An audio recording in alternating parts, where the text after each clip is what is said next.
галзуу кино суугтан тавтай морил. За.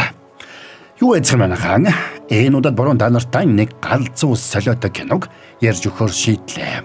Ямар кино вэ гэхээр 2014 онд гарсан No Tears for the Dead.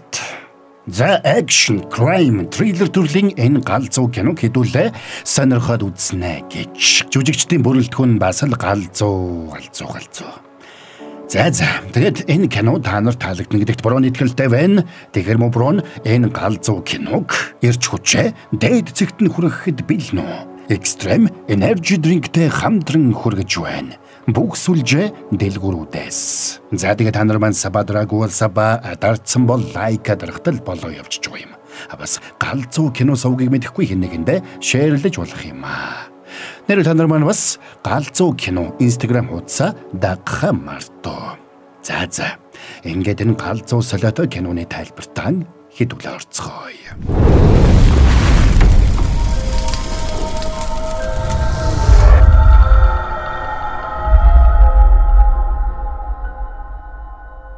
За Америкийн хаанигтай нэгэн пабд нэг залуу цаасан шоу хийгээд сууж байна.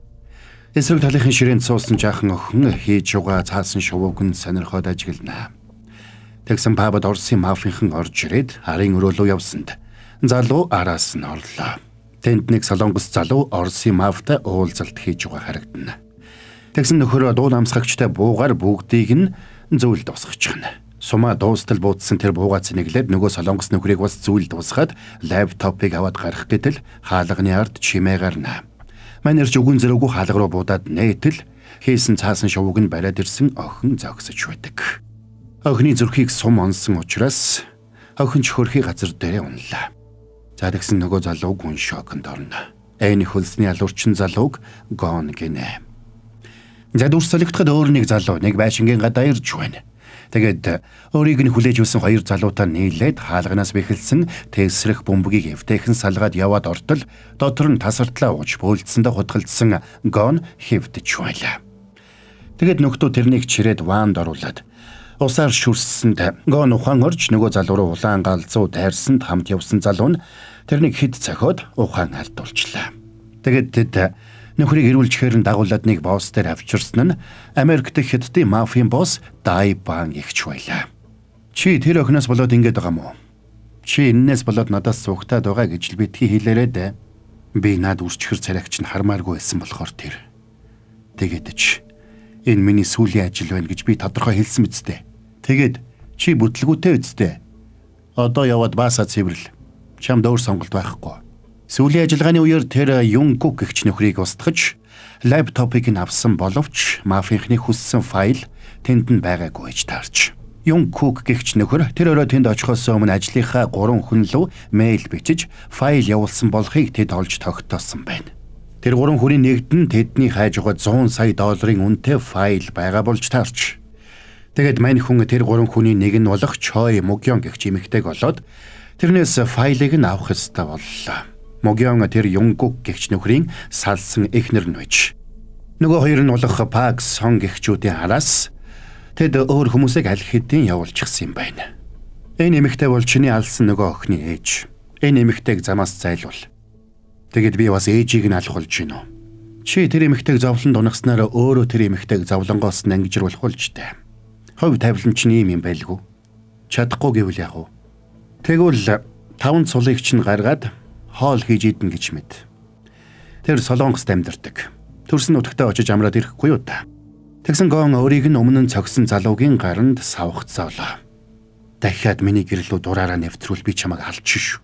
Тэгээд гадагшаа гарсан хойноо тэнд байсан гоны найз солонгос нөхөр тэрнийхэн даалгаврыг биелүүлээд боссуудад өөрийгөө үнэн ч хിവэрэ байгаа гэдгийг нотлохыг зөвлөнө. Нөхрийг Чоз гинэ. Гонч тэрний хэлснийг нэлээд бодсны эцэст солонгос явахар шийддэг. За нөгөө Могёныг ажилдаа ирэхэд өрөөнд нь байрлуулсан камеруудаар үйлдэл бүрийг нь анхааралтай хянж байлаа. Гэвч Могён өөрөө энийг анзаарахгүй байна. Могён нэг томоохон хөрөнгө оруулалтын фирмд эрсдлийн менежерээр ажилладаг байна. Гоныг солонгост ирэхэд хоёр залуу тосч яваад нэг газарт хүргэж өгөхөр болно. Замдаа тэд яриа үдсэн ч мань хүн ганц ч үг дуурсангүй. Тэр хоёрын гол хүнийг Бьюн гинэ. Тэгээд Бьюн Гоныг нэг орхигдсон байшинд авчираад Хэрэгтэй зүйлсийг нь өгсөнд Гон тэдний өгсөн зүйлсийг дуртай дургүй авлаа. Могён ажлаа тараад эмнэлэгт хэвтэж байгаа ээжигээ эргэнэ. Тэгээд эмчтэй уулзсанд эмч нь тэрнийг ээжтэй яг л хүүхэдтэй харьцаж байгаа юм шиг төвчээртэй хандхыг зөвлөнө. Учир нь ээж нь хой санамжаа алдах өвчтэй болсон байжээ. Тэгээд тэрнийг эмнэлгийн лифтэнд явж байтал гэнт гацчлаа. Лифтэнд Гон өөрөө зогсож байсан ч ямар нэг алхам хийсэнгүй. Гон тэрнийг өдөржин дагаж хаагуур явдаг. Юу хийдэг болохыг нь судалж байсан нь тэр байлаа. Тэгээд байрлаж байсан байрандаа ирсэн хойноо Могёны зургуудыг үзчээтэл өөрийнх нь буудсан охины зураг гараад ирсэнд нөхөр дахиад хямарна.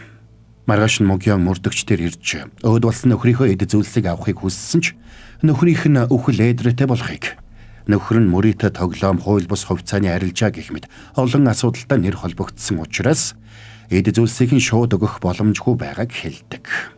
Могён ч хариуд нь нөхрийнхөө тэр бүх асуудлыг ерөөсөө мэдэхгүй. Нөхрөөсөө салаад 2 жил болсон. Энэ хугацаанд нөхөртэйгөө нэг ч удаа холбогдоогүй гэж мэдүүлдэг. Энэ яриаг нь хажуу өрөөнөөс мөрдөгчд бичиж байлаа. За тэгсэн Гонч зүгээр суусангүй. Тэрний гэрт нууцаар нэвтрээд ажлын өрөөнд дэх сейфийг нь шалгаж үзэж байлаа. Тэгэд нэг өрөөний үүдэнд очтол хажуу хананд нь хүүхдийн өндөр хэмждэг шугам байсанд тэр өрөө амиа алдсан охины өрөө болохыг ойлгоод буцаад явна. Өрөөн Могён ээж дээрээ очиод биеийг нь арчижээтэл ээж нь зөө охинтойгоо хамт тоглож дэлгүүр хийсэж байгаагаар зүүдэлсэн гэдгээ ярьсанд Могён хямарна. Тэгээд тэрнийг нойл орсон хайгуур Гон ээжийнх нь өрөөнд орж утсан дээрх файлуудыг нь хуулж аваад явдаг. Энэ үеэр Гоныг тосч авсан Бьюн өөр 2 залуутай хамт нэг хүнийг хүлчихсэн байж байна. Тэр хүн нь Юнгукийн хамтрагчдын нэг Пак гэгч байлаа. Тэгээд тэд тариа тарьсанд өнөөх нь таталд өгөөд амнаас нь цагаан хөөс цахарч амьсгал хураана.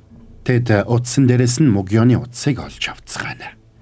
Маргааш нь Бьюн нэг хүлээн авалтад сэмхэн ирлээ. Могёны байгууллага амжилттай болсон хөрөнгө оруулалтаа тэмдэглэж байгаа юм байна. Тэнд ирсэн Бьюн Могён руу Пакийн утсаар залгасан ч Могён утсыг нь танихгүй байлаа. Тэгээд Могёны босс Жон Ли тэрний ачаар байгууллага нь олон сая долларын ашиг олсон гэдгийг хэлээд урагш гаргаж жижигхэн цом гардуулдаг. Тэгээд өнгөрсөн жил дуулж өгсөн шигэ энэ жил бас байгууллагынхандаа дуулж өгөхийг хүссэнд бандсан Могёнч дуртай дургу дуулна. За ингээд дуулж байх зурн Бьюн тэрний босс Жон Ли дээр ирж Пакийг байцааж үзсэн ч нөгөө файлын талаар ямар нэг уул мөрийг олоогүй гэдгийг хэлээд бас Могён Пак хоёр нэгнээ таньдаг байсан гэх ямар нэг сэжүр олоогүйг хэлдэг. Тэгсэн өнөөх нь дуу сонсоход нь цаад хийлээ гэж уурлана. За энэ үеэр Гонч тэнд очижсэн Могёны дуулахыг сонсож зогсоно. Могён дууга дуулангаа охиноо дургу байхад нь хүчээр аавтаа уулзуулахаар Америк явуулж байснаа дурсан саналаа. Хайрт охиноо гинт алдсан тэр охиноо санах бүрдээ. Явуулж байсан дууд мессежүүдийг нь сонсдог байж. Утсан дээрх файлыг нь хуулж авсан Гонч бас тэр дууд мессежүүдийг гонигтайгаар сонссно. Орон Могёныг имлэг рүү ороход Гонч араас нь дагаад орлоо. Тэгээд лифтэнд суудал Могёнч байж тайрлаа. За тэгээд хамт өгсөж байтал лифт дахиад л гацчихна. Могён лифтний холбоогоор тусламж дуудсанд цаадуулан төр хүлээж байхыг хүснэ. За ингээд төр хугацаанд лифтэнд хамт байх болсон Гон Могёнд өөрийгөө Марк гэж танилцуулаад Солонгос төрсөн ч Америкт өссөн гэж хэлдэг. Тэгээд тэд ойр зургийг ярилцаж байтал лифт ажиллаж Могёны ээжийн хэвтэж байгаа давхарт ирээд зогссонд тэрч бушуухан дотгошоорно. Оройн Гон байрандаа ирээд Бьюны өөрт нь өгсөн буунд дуу намсгагч хийж угаад буудаж үзлээ. Ингэж байхдаа тэр Могёнтой ярилцсан яриагаа утсаараа сонсно. Маргааш нь Могён цагдаагийн газарт очиод нөхрийнхөө болон охиныхоо хувийн эд зүйлсийг хүлээж авлаа. Тэгээд ажилдаа ирээд охиныхоо гар утсыг цэнгэлж угаад охиных нь утсанд нэг шинэ оосор байгааг анзаардаг. Оосрыг үзтэл тэр нь флаш диск байна. Тэгээд файлыг үзтэл мафийнхны хайжууга өнөө файл болж таардаг. Гэвч Могён файлыг ноцтой файл гэж сайн мэдэхгүй байгаа шүү дээ. Тэгэд флаш доторх файлыг хуулж авлаа. Энэ үеэр офисын барилгаас нь нөгөө файл руу хандаж байгаа дохио ирсэнд босс нь яарч офис дээр ирлээ. Тэгэд Могёны өрөөнд суйрлуулсан камерыг шүүгээд файл Могёнд байгаа болохыг олж мэднэ. Задагсан Гон Могёны гэрт нууцаар орчихсон нэгжиж байна. Тэгэд Сефнес нь охины өрөөний түлхүүрийг олоод өрөөнд нь ороод үзсэнд тэнд нь охины зурсан зурагнууд байна. Тэгсэн утсан дугаарч Бьюн холбогдоод Мөгионд нууц файлтай флаш байгаан тогтоогдсон учраас тэр файлыг харалтаа аваад Мөгионыг зүйл дуусгах тушаал өгдөг. За тэгээд Мөгионыг гэртээ ирэхэд гонч бушуухан нуугдлаа. Тэгсэн охиных нь өдөр өнжүүлэхээс ирсэн DVD шуудангаар ирснийг харсан Мөгион хямарч стенкнээс виски гаргаад уулаа. Тэгээд баг зэрэг халсан хойноо зоригоо чангалж охиныхоо бичлэгийг үзээд цорхиртол уйлсанд Гоны сэтгэл өвдөж тэндээс сэмхэн гараад охины өрөөнд орж нуугддаг. Тэр шүн Гон охины өрөөнд хэвтээд тэр өрөөнөөс олсон жижиг прожектороор бичлэгийг нь үзнэ. Ингээд хэвтэх зур нүдэнд нь өөрт нь бодулсан охины царай тасралтгүй харагдсаар. Тэгээд эцэст нь зоригоо чангалж бууга аваад доошоо гүйж очиод Мөгионыг буудах гэсэн ч чадсангүй. Учир нь Мөгион амиа хорлохоор ийм угаад ухаан алдчих. Энэ үеэр Бион бас тэрний хөлсний алуурчин Мөгионы нөхрийн найз Соник машинтайгаа зогсож байхад нь ачааны машинаар бяц мөргөөд зүйл дуусгаж байлаа. Харин Гон Мөгионы хажууд суугаад охины гар утсан дээрх зургуудыг үзэж байна. Тэгээд тэр багада ээжээсээ хагцаж байснаа дурсаж саналаа. Ээж нь тэрнийг цөлдөх нэг дэлгүүрт үлдээгээд явах гэж байж. Энийг ойлгосон хүү ээжийнхээ нүдийг хариулж угаад машиных нь багаажинд ороод нуугдсан байна. Гэвч ээж нь шүнжин давхиж нэг газарт очиод тэндээ өөрийгөө буудчих. Тэгээд цагдаа нар машиныг олоод Гон хүүг аварсан байлаа.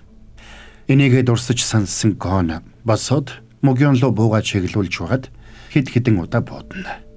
Тэгээд гараад машиндаа сууж хар хурдаараа давхлаа. Гэтэл Гон Мөгионыг алаагүй харин цагдаа дуудчихад явсан байж. Цагдаа нар эмэнд хорцсон Мөгионыг яралтай эмнэлэгт хүргэснээр тэр ам аврагдлаа. За тэгсэн Мөгионыг алах төлөвлөгөө нь бүтлгүйдсэнд Джон Ли галзууртлаа ууралж Бионыг зодно. Учир нь энэ хэрэг бүтлгүйдвэл хятадын мафийнхан өөрийг нь ална гэж тэр айж байгаа юм байна. Тэгээд Бион туслахтайгаа Гоныг олоод зүйл дуусгахаар шийддэг. Энэ үеэр хятадын мафийн босс Тайбанч Гоны найз Чоцтой уулзаж байна. Тэр Камбожид чиний амийг аварсныг би мэднэ. Гэхдээ тэр одоо эзнийхээ хүзөөг тас хазаж мэдэх залбин нохой болж. Тиймээс чи юу хийх ёстойгоо мэднэ. Яваад тэрнийг зүйл дуусга. Маргааш нь Гон нэг орхигдсон саунд ирлээ. Тэгээд тэнд охины зургийг тавиад дурсгалыг нь хүндлээд хийсэг суудаг. Энэ үеэр цагдаагийн мөрдөгчд Мөгион дээр ирлээ. Тэд гэрлүүн хэн нэгэн итгээд нууцаар нэвтэрсэн гэдгийг олж тогтоосон учраас Мөгионы утсыг шалгахаар шийдсэн нь тэр байлаа. Тэгээд нөхрийнхний хэргийг мөрдөж байгаа мөрдөгч Пак ирээд ойрхон зайтай амиа алдсан Пак сон хоёрын зургийг харуулдаг. Тэгээд тэрний босс Джон Ли гихчнэ. Өнгөн дээр шилдэг хөрөнгө оруулагч шиг харагддагч цаагаараа мафийнхны бохир мөнгийг угаадаг. Санхүүгийн гэмт хэрэг үйлддэг. Хятадын мафийнхантай нэгт холбоотой аюултай этгээд гэдгийг хэлж өглөө. Мөгионы нөхөрч тэр сүүлд амиа алдсан Пак сон хоёрч тэр. Энийг сайн мэдчихсэн хэрнээ цагдаад мэдэгдээгүй нь мөрдөгчийн анхаарлыг татаж. Нөхөр нь Джон Лигийн компьютер руу нэвтрээд 100 сая долларын үн бүхий нууц файлыг хулгайлаад Оросын мафийнханд зарах гэж оролдсон нь тэр байж. Пак сон хоёр хоёулаа Солонгос доохтой амиа алдсан нь мафийнхан файлаа одоо хүртэл олоогүй. Тэр файл одоо хүртэл Солонгост байгаагийн илрэл гэж мөрдөгчд бодож байлаа. Бас Мөгионы нөхөр мөрийтэй тоглоомоос болоод асрын хөрөнд орж өөрөө төлөхийн тулд Пак сон нартай хамтарч хууль бус хувьцааны арилжаа хийж байсныг бас тогтоожээ.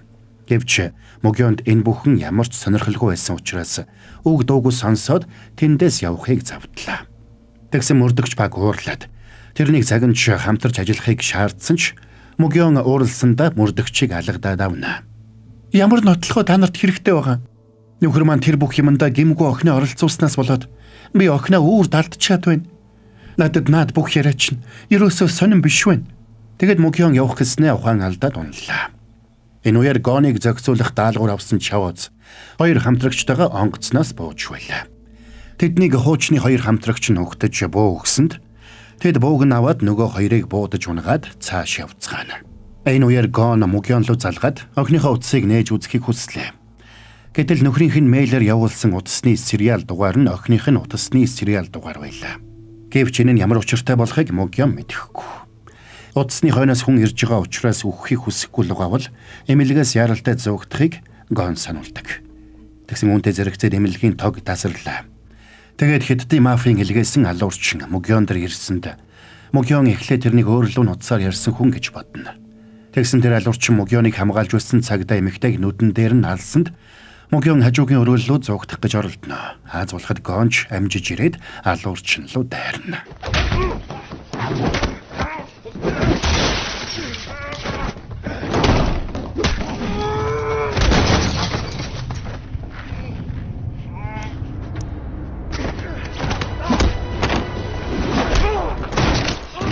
Мань хөлсний алуурчин Гоныг дийлэхгүй болохоо мэдээд зугтаасанд Гонч хойноос нь хөөлөө.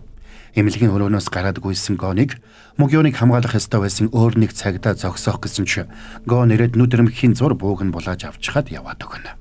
Гадаа гарахт нь гудамжинд олон хүн холхилдоод алуурчин хаана явна мэдэгдэхгүй байсанд Гон гудамжинд зарж байсан газнаас нэгийг аваад хогийн савн дотор хийгээд дэлбэлсэнд тэнд байсан бүх хүн сандраад доошоо суулаа. Тэгсэн замын нөгөө талд алуурчин явж байгааг хараад хойноос нь хөөнө. Гэвч Гон тэрнийг метроны буудалд оруулаад алдчихна. Энэ үеэр охиных нь утас хэргийн гол учиг байсныг ойлгосон Могён мөрдөгч Пакэд охиныхоо утсыг өглөө. Тэгээд Пак мөрдөгч тэргүүтээ цагдаа нар тэрнийг яаралтай нүүлгэн шилжүүлж эхэлнэ. Нөгөө алуурчин жинийг гадралж байсан учраас метронд Гоныг төөрүүлж орхиод эмнэлэгт ирж засварчны хувцс өмсөд Могёныг устгахаар дуу намсгагчтай бууга бариад лифтний үүдэнд хүлээдэг. За sorry манайхан. Байдал бүр эвгүүтгэс өмнө та нартай борон гэлснэг реклам алгадаад байгаа. Extreme Energy Drink. Чиний өдрийн эрч хүчийг нөхөх хамгийн хүчтэй энергийн ундаа. Extreme Energy Drink. Бүх сүлжээ дэлгүүрүүдээс. Анхаарлаа хандуулсанд баярлалаа. Тайлбараа үргэлжлэл үлцгээе. Тэгсэн Могёныг гарч ирэхэд алуурчин тэрнийг буудсангүй. Учир нь лифтний хажуугийн харанхуй булангаас Гон тэрэн лөө бууга чиглүүлсэн болохыг тэр анзаарчээ. Тэгээд цагдаа нар Могёныг аваад явсны дараа Гон тэрнийг буудаж унгаад бууг нь аваад явлаа. Тэгсэн Бьон алуурчин лөө залгаж даалгавраа биелүүлснийг асуухад мань Гон утсыг нь авна. Эмэгтэй коуч цаг алдхаа болоо. Цагдаа нар файлтай флаш дискийг авсан. Одоо бүх зүйл дууссан. Хөөе Гон. Чи юу? Чамайг хэдэд алуурчныг барна гэж $100 мөрөөдсөн. Намайг $100 болгож өгсөнд баярлалаа. Нөгөө хоёр Колумб новшоо дагуулад ирсэн биз дээ. Тэдний ингээ ярилцахыг сонсож тэсээгүй Джон Ли утсыг шүүрээд авлаа. Новш минь. Чи флаш дискийг яг одоо авчир. Яг одоо. Гэвч Чаозын залуус тэрнийг багалзуурдаж аваад хананд шахна. Одоо мөнгө чухал биш ээ. Хэрвээ чи дахиад миний яриаг таслах юм бол хилийг чинь тастаад өгзөг рүү чинь чихэн шүү. Ингээд Джон Ли захирал Бьонд Могёныг яаралтай зүйл дуусгахыг тушаасанд Бьонч машинта залуусыг тэрэн лөө явуулдаг. Үнтэй зэрэгцээд Чаоз болоод тэрний хоёр хамтрагч Гоныг зүйл дуусгахаар давхиж явна. Энэ үеэр мөрдөгч Пак Могёныг дагуулад нэг хакер дээр ирж флаш дискэнд файлыг задлуулах гэж оролдоно. Гэвч гадаа нь Бьоны залуус ирээд хамгаалтанд гарсан цагдаа нарыг нэг нэгээр нь устгадаг. Азуулахад Гон байрны доод давхарт байж байгаад Могёныг устгахаар ирсэн нөхрийг зөвл дуусгалаа. Тэгээд Могён руу залгаж цагдаагийн багт харах байгаа учраас тэдний хаана байгааг Бьоны хүмүүс мэдээд байгааг хэлсэн ч Могён энийг нь сайн ойлгодгүй. Пак мөрдөгч утсыг нь аваад Гоноос хэн болохыг нь асуухад Гон өөрт нь алуулсан залуугийн утсаар дуудлага хийдэг.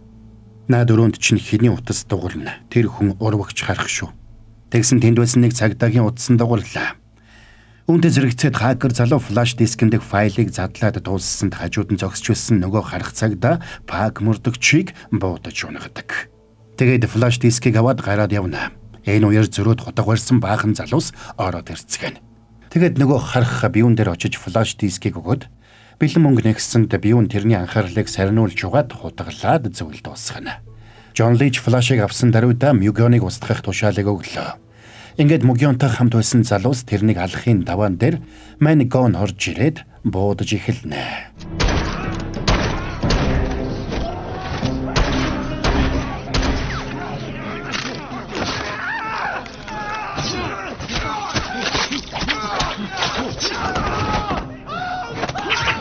Гон Могёныг аваад гарах гэтэл тэдний байсан байр руу Чаозын залуусыг зогсоо зайгүй шүршдэг. Эсрэг талын байшингийн дээвэр дээр байгаа тэр дурантай бугаар байшин дотор хөдөлсөн бүхнийг зөвл дуусгаж байлаа. Тэндээс нэг залуу амжиж хаалгаар гараад гүйх гэсэн ч урдаас нь хэн нэгэн буудаад унагнаа. Тэгсэн Гон хоёр талаасаа бүслэгдснээ ойлголоо. Тэгээд гар бууга бэлдэж угаад өмнө нь өөрийг нь ухаан алдтал цогч байсан Колумб нөхрийг додогшоо орж ирээд Могёныг буудахын өмнөхөн буудаад унагна. Тэгсэн цаадах нь сум нэвтэрдэггүй хантаа зөмсөж. Тэгэхэр нь Гон тэрнийг манартал нь өвдөглөөд бууг нь авсан ч нөгөө талаас Чаоз буудсанд хөнгөн шарх авсан Гон бушуухан буцаад байшинд орлоо. Хоёр талын дээвэр дээрээс хоёр мэрэгэн бууж өөрсдийг нь онилсныг мэдээд Гон мүлхэж гараад сүүлд буудаж унагсан нөхрийн цүнхийг угсанд тесрэх бөмбөг гараад ирнэ. Тэгэд Мөгён руу залгаад байшингийн гадаа төлхүүрэн зоолттой хар машин байгааг хэллээ. Тэгсэн Мөгён тэрэнд эдэгдвэ. Охин чинь хоолныхоо ловн гэдэхгүй ялгаад байсан. Ловнгийн харшилтаа мөн. Миний охиныг яаж мэддгийг? Нөхөр охин хоёр ч намаа алдахад би тэнд байсан юм аа. Чи тэнд юу болсныг мэдмээр өнөө. Тийм бол наанаас амьд гараад ир. Тэгэд би чамд бүгдийг тайлбарлая. Тэгье. Чамаа хэн гэдгүү? Гон. Намайг хуурах гэж битгий оролдоорой. Тэгвэл би чамайг өөрийн гараар ална шүү. Окей. Ингээд Гон эсрэг талын дээвэр дээр байсан Чаоз руу буудангаа гарах гарц руу ойртно. Тэрнийг байшингаас гарч явсныг ойлгосон Чаоз эсрэг талын байшин дээр байсан нөхрийг яаралтай буулгаад өөрөө Гоныг хайхаар явсанд энэ симхийгээр Мөгёнч тэндээс гарлаа. Тэгсэн байшингаас гарах гэж байсан Гонтой Чаоз таарч тэр хоёр буудалцнаа. Ингээд нэг байр руу орж нуугдсан Гон өдрөгөө бөмбөг шидэж дэлбэлээд тэндээс гарахаар үсэрсэн ч Чаоз тэрнийг зуурч авна.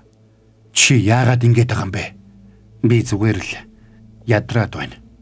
Тэгээд Гон тэндээс зүгтагаад машиндаа сууж тавхингаа Мөгёныг авахаар ярьсан ч өмнө нь Гон тухайн алдатлаа өвдөглүүлсэн Чаозын хамтрагч гарч ирээд Мөгёныг цохиж унгаад барьцаанд авлаа. Тэгсэн нэг буутаа нөхөрч Гоны урдаас гарч ирээд буудсанд тэр арайхийн машинаа зогсоогоод машины ард нуугдаж амжина.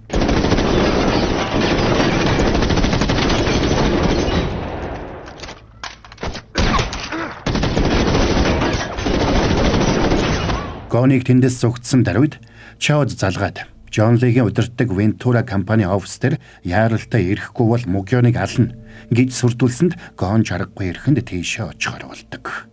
За тэгэд гар мөрөндөө шаргацсан мань Гон байрандаа ирээд шархаа бууж байраа дэлбэлээд тэндээс явлаа. Харин Жон Ли Бьюнг Чаоз болоод тэрний хүмүүс бүгдээрээ Вентурагийн офист цуглдсан мань хүнийг хүлээж байна.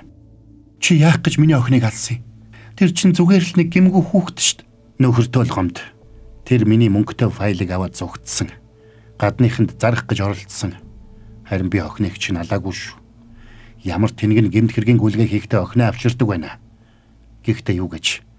Охиныг чинь өхөлд чи өөрөө буруутай. Нөхөр чинь чамдж бас тасалбар авсан биз дээ. Гэтэл чи явуулгүй үлдчихсэн. Яагаад? Бас л мөнгөнөөс болж. Чиний хувьд мөнгө охиноос чинь илүү чухал байсан биз дээ. Занга ярилцаж байтал нь офисын гадаа цагдаагийн тусгай хүчнийхэн ирээд бүсэллээ. Гон өөрийн байрлаж байсан байраа дэлбэлснийхээ дараа цагдаа нар руу залгаад Вентура офист өөр хүчтэй бөмбөг суйрлуулсан гэж мэдгдсэн учраас мань нөхдүүд ирсэн нь энэ байж. Тэгсэн Жон Лич сандурч бичиг цааснуудаа устгаад мөнгөө өөр тийш нь шилжүүлж эхэлнэ.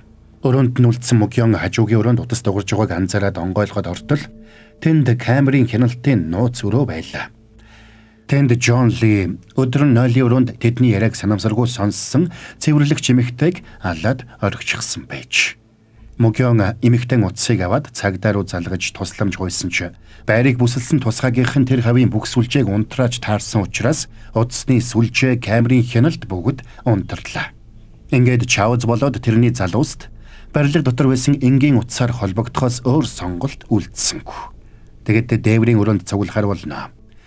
Гэвч тэдний нэгийнхэн сууж байсан лифтний дээр Гон суусан байлаа. Энийг анзаарсан нөгөөхэд лифтийг зогссон даруйд дэше буудсан ч мань Гон айл хэдийн тэндээс явчихсан нь ойлгомжтой. Энэ үеэр Мөгёнч гарыг нь хөлсөн хомуучгийг хайчаар таслаад зовхдох боломжийг хайгаад нуугдана. Тэгсэн Гонч нөгөө гурвын нэгтэй таарад тэрнтэй хаалц тулалдана.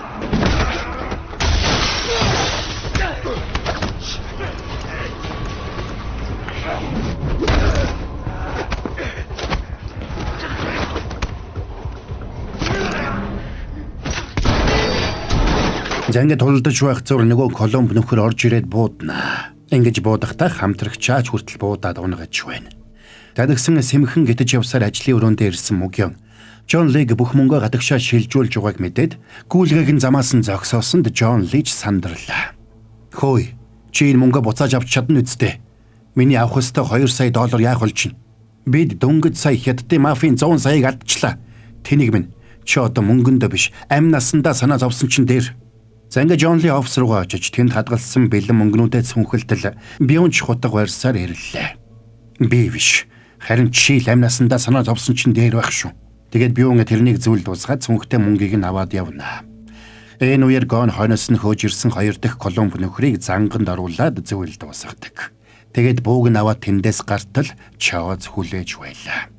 Чи тэр эмэгтэйгээс болж гэр бүлээсээ яагаад урвж байгаа юм? Хэлээч. Ингээд тэд буудалцсан ч Гоны сум дуусчлаа. Тиймээс мань хүн амдаж угаад тэрэн лүү дайрна. Гэвч гэдсэндээ шаргацсан Гон Чаозын өмнө жаахан хэцүүхэн л байна.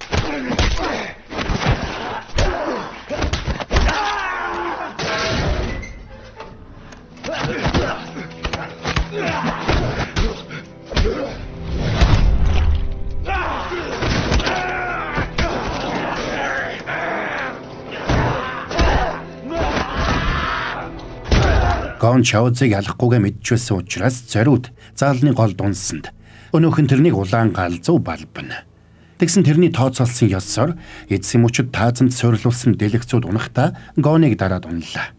Үүнтэй зэрэгцээд оффист бөмбөг суйрлуулаагүйг тогтоосон тусгай хүчнийхэн офисын сүлжээг эргүүлээд сэргээдэг. Тэгээд Гон буу авч Чаозыг буудах гэснээ болоод явлаа. Энэ үеэр Бион оффист Могёныг хайгаад явж байна. Могён ширээн дор нуугдсан ч удсан дуурайд тэрнийг бариад өгчнө. 2 сая алдсандаа галзууртлаа уралсан Бионч тэрнийг барьж аваад хайр найргүй зоддог. Тэгээд тэрнийг унгаад багал зууртахад Могён эцсийн мөчөд газарт унагсан хутгийг нь аваад хүзүүрүүн зоолоо. Энийг хяналтын камераар харсан Гоны санаа амарна. Тэгсэн нөгөө талд Чаоз ч бас энийг харж байлаа. Тэгээд Могёныг алхахаар доош явдаг. Мань нөхрөөс төрүүлж Могён дээр очих боломжгүйгээ ойлгосон Гон холбоогоор Могён руу залгаж газар руугаа бууг аваад өөр дээр нь ирэх хүнийг өчиггүй буудахыг санаулсан ч Могёны зүрх нь хүрдэггүй. Хизүү бишээ. Бууг аваад гохын дарахтал болно. Хэрвээ чи тэрнийг одоо зогсоохгүй бол тэр дараа нь ээж рүү ч н очно. Эмнэлэгт хэвтэж байгаа хөгшнийг зүйл дуусгах бол тэрний хувьд юу ч биш. Тийм учраас одоо бууг ав. Би чамд үннийг хэлнэ гэж амласан. Чам руу очиж байгаа хүн зүрх сэтгэлгүй. Тэр хүнийг нүд завчилгүй алдаг. Тэр бол хүн бишээ. Адгийн новш. Тэр охиныг ч наалсан хүн. Тиймээс битгий эргэлз. Зүгээр л гохоодаар. Тэгсэн лифтнээс Гон ирсэнд Гоны царайг мэдэхгүй Могён тэрнийг буудаад унаглаа. За тэгсэн өнөөх Чаоз ч ирлээ. Тэгэд Могёныг буудах гэсэн ч Гон хормоогоос нь барьсан учраас Чаоз болоод лифтний хаалгыг хааж хамт доош явна. Чи одоо ч ядарсан хിവэрээ юу? Хамаагүй дээрдлээ. Гон, чи тэнд байна уу? Ямар нэг юм хэлэлтэй. Гон, гой. За дүрс солигдоход. Саунд ээж нь Гон хүүгийн биеийг угааж өгч байна. Хоёулаа Америкт очиод сайхан амьдрнаа. За юу. Энд байснаас хамаагүй сайхан амьдрна. Тэгээд үргэлж сана. Ир хүн ойлдгүй юм. Тиймээс ямар ч хэцүү байсан ойлж болохгүй шүү. За юу, Жингон. Хөө ээжтэй ойлгохгүй гэж амласан ч ээжигээ гарсан хойноос эмхэн ойлнаа. Тэр нэг өдөр Гоны очсон тэр орхигдсон савны газар нь тэрнийг Солонгосоос явхаас өмнө хамгийн сүүлд ээжтэйгээ хамт орсон тэр савны газар байж. Тэгэд ээжийнхээ хэлснээр хизээж ойлалгүй явсаар ирсэн Гон тэнд суугаад дотроо онгойтол уйлсан нь тэр байжээ. Ингээд энэ галзуу кино маань конец фильма. За энд хүрээд энэ галзуу солиотой киноны тайлбар маань дууслаа гэж. За брогийнхэн тайлбарыг ихэнд хэлснээр та нарт таалагдсан нь ойлгомжтой бизээ гэж мөн буруу бодож байна шүү. Бурууд нь бол галзуу байлаа үнэхээр одоо те. Эвгүй гэж. За тэгээд одоо сүлд нь хөрх юм нь мөн ээжигээ дурсаж санаал дууслаа да тийм ээ. Бас тэр хөрхөөхөн их харамсалтай байлаа гэж залуу маань тэгээд сарамсраггүй одоо тийм болсон тий. Үнэхээр л одоо киноны туршид харамсаж байлаа гэж. За тэгээд энэ кино маань галзуу байсан бизээ. Мөн ч гэсэн та нарт ойлгохдохоор тайлбарлаж өгсөн гэж найдаж байгаа шүү. За тэгээд одоо та нарын маань санаанд хүрсэн болов штэ. Галзуу кино Instagram хуудасаа дагахтал тэгэл болоо явчих юм шүү манайхан. Тэгэхээр хэдэн бороонууд нь энэ галзуу солиотой киног штэ. Extreme Energy Drink-тэй хамтран хүргэлээ. Өдөр бүрийн ачаалал, ажил, спорт, аялалд тань Extreme Energy Drink хүргэлж хамт. Бүх сүлжээ дэлгүүрүүдээс. За тэгээд та нар маань сападраагүй бол сапа дардсан бол лайка дарахтал болоо явж байгаа юм. Бас галзуу кино сувгийг мэдэхгүй хэн нэгэндээ шеэрлээрэ гэж. Хэдүүлээ тэгээд дараагийн бас нэг галзуу киноны тайлбараар эргээд уулзцгаая.